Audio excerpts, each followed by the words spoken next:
तो क्या हाल है दोस्तों। मैं अंकुश कोहली आज आपके लिए एक बहुत अच्छे टॉपिक पर वीडियो लाया हूं कि आप आरटीआई कैसे फाइल कर सकते हैं। ऑनलाइन ऑफलाइन क्या क्या मोड्स हैं इसके और आप किस तरह इजीली आरटीआई फाइल कर सकते हैं। आरटीआई 2005 का एक्ट है। इस आरटीआई मूवमेंट की लीडर अनुरा रॉय थी, जिनका जन्म चेन्नई में हुआ।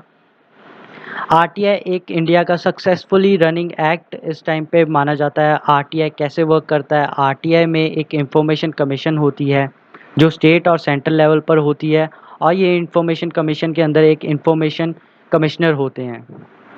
अगर आपकी आरटीआई का कोई जवाब नहीं आया आपको, तो आप इंफॉर्मेशन कमिश्नर के पास जा सकते हैं, और इंफॉर्मेशन कमिश्नर के पास अथॉरिटी होती है कि वो आरटीआई ऑफिस में जाके, वो उस ऑफिस गवर्नमेंट ऑफिस में जाकर पूछ सके कि उन्होंने इसका रिप्लाई क्यों नहीं दिया। इंफॉर्मेशन कमीशन जो होती है वो इंडिपेंडेंट बॉडी है, एकदम इलेक्शन कमीशन की तरह। अगर इस पर किसी भी गवर्नमेंट पार्टी का कंट्रोल होगा तो ये आपका काम करके नहीं देगी इतनी जल्दी।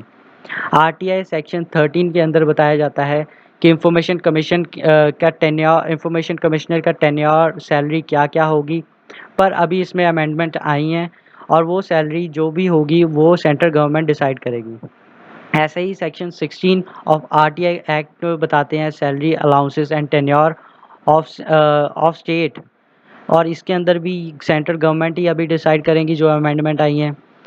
अब सेंट्रल इंफॉर्मेशन कमीशन की ड्यूटी क्या होती है? अगर आपको कोई इंफॉर्मेशन देने से मना कर दे, अगर आपको कोई इंफॉर्मेशन जो आपने आरटीआई डाली है वो टाइम लिमिट से क्रॉस हो जाए और आपको उसका आंसर ना आए, अगर कोई ओवर चार्ज करे, अगर कोई इनकम्प्लीट और मिसलीडिंग इंफॉर्मेशन दे, और कोई और मैटर्स, तो वो इंफॉर्मेशन आप इंफॉर्मेशन कमीशन के पास जा सकते हैं, क्योंकि इंफॉर्मेशन कमीशन एक इंडिपेंडेंट बॉडी है और आपके हर एक क्वेश्चन का आंसर देगी।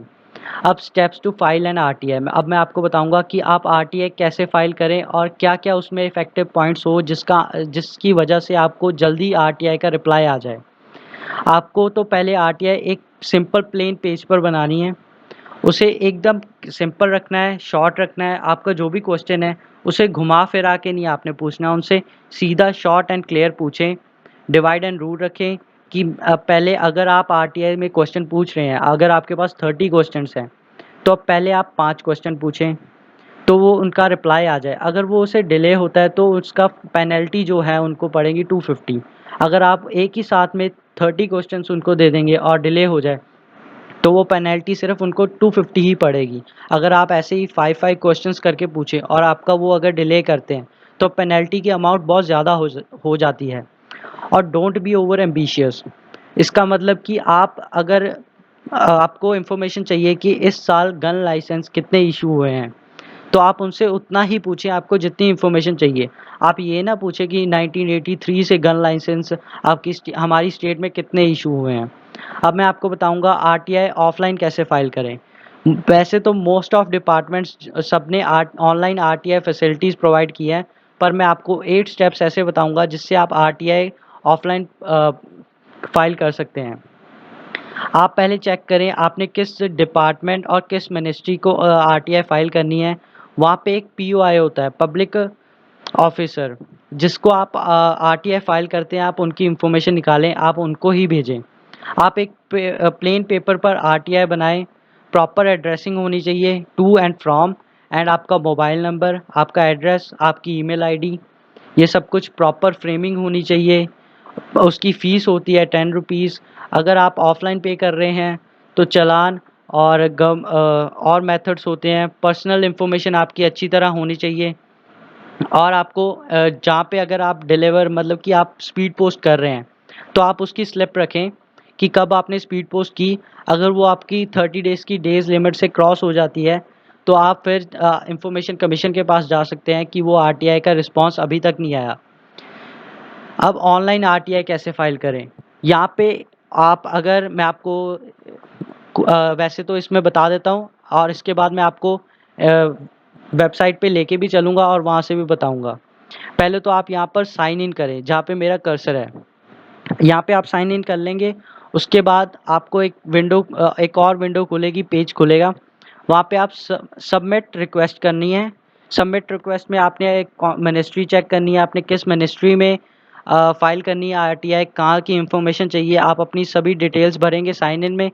और उसके बाद आपको क्या आरटीआई में क्वेश्चंस है, उसके बाद ऑनलाइन 10 रुपीज़ की फ़ीस जो होती है वो भी यहीं से ही आपकी पे हो जाएगी। डेबिट कार्ड की ऑप्शन होती है यहाँ पे, जो भी आपके रुपए पेपाल जो भी आप यूज़ करते हैं, फ़ोनपे वटेवर यू यूज़, यहाँ से आपकी पेमेंट हो जाएगी।